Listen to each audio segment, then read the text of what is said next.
2026 বিশ্বকাপে আর্জেন্টিনা কি group champion হয়েও কোনো কঠিন বিপদে পড়তে যাচ্ছে? নকআউটে মেসির প্রতিপক্ষ কে হবে, এই প্রশ্নটি নিয়ে এখন সোশ্যাল মিডিয়াতে চলছে চরম গুঞ্জন। সোশ্যাল মিডিয়ায় অনেকেই আর্জেন্টিনার প্রতিপক্ষ নিয়ে নানা অদ্ভুত হিসাব মেলানোর চেষ্টা করছেন, কিন্তু প্রিয় দর্শক, বাস্তবে ফিফার পয়েন্ট টেবিল কি বলছে? তো চলুন প্রিয় দর্শক, আমরা আবেগ সরিয়ে বাস্তব সমীকরণটা দেখি। প্রিয় দর্শক, চলুন প্রথমে আমরা এজ গ্রুপের ম্যাচ আপডেটগুলি দেখি।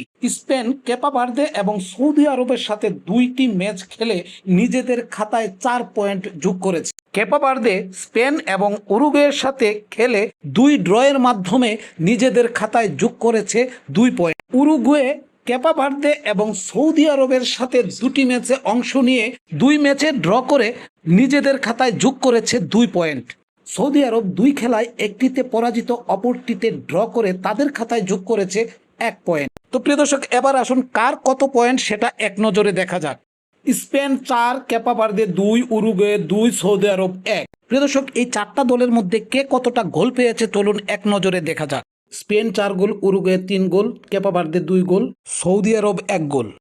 প্রিয় দর্শক, যেহেতু এজ গ্রুপে 4টি দলের হাতে একটি করে ম্যাচ খেলার সুযোগ আছে, তাই এখনো শিওর দিয়ে বলা যাচ্ছে না কে হতে পারে আর্জেন্টাইন প্রতিপক্ষ। এজ গ্রুপে এখন পর্যন্ত 4 গোল 4 পয়েন্ট নিয়ে এজ গ্রুপের শীর্ষে রয়েছে স্পেন। আগামী ম্যাচে স্পেন মুখোমুখি হবে উরুগুয়ের। উরুগুয়ে 2 খেলায় ড্র করে তাদের হাতে এখন 3 গোল 2 পয়েন্ট। স্পেন যদি শেষ ম্যাচে উরুগুয়ের কাছে হেরে যায় তবে তারা গ্রুপ চ্যাম্পিয়ন হতে পারবে না। সেই ক্ষেত্রে স্পেনের পয়েন্ট টেবিলে কোনো নাম্বার যোগ হবে না। প্রকান্তরে উরুগুয়ের পয়েন্ট 2 থেকে 5-এ পৌঁছাবে।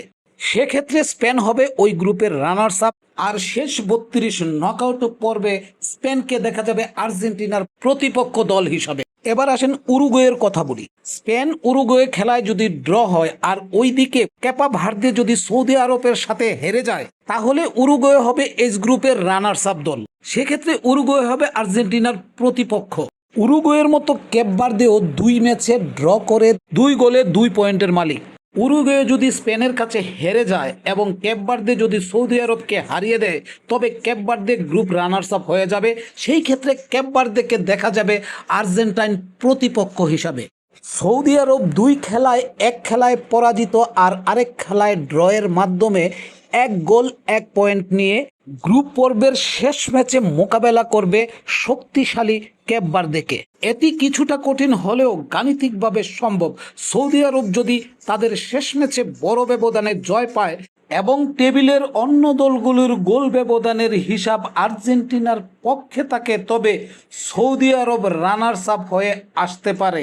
শেষ 32-এ নকআউট পর্বে আর্জেন্টিনার প্রতিপক্ষ কারা হবে সে বিষয়ে যারা বিশ্লেষণ করছেন, তাদেরকে এজ গ্রুপের শেষ ম্যাচ পর্যন্ত অপেক্ষা করতে হবে, কারণ এখনো বলা যাচ্ছে না কে হবে আর্জেন্টিনার প্রতিপক্ষ। 4 দলের মধ্যে যে কোনো একটি দল আর্জেন্টিনার প্রতিপক্ষ হয়ে ওঠার সম্ভাবনা এখনো রয়েই গেছে। তো প্রিয় দর্শক, আপনি কি মনে করেন শেষ 32-এ নকআউট পর্বে আর্জেন্টিনার প্রতিপক্ষ হিসাবে কোন দলকে দেখা যেতে পারে?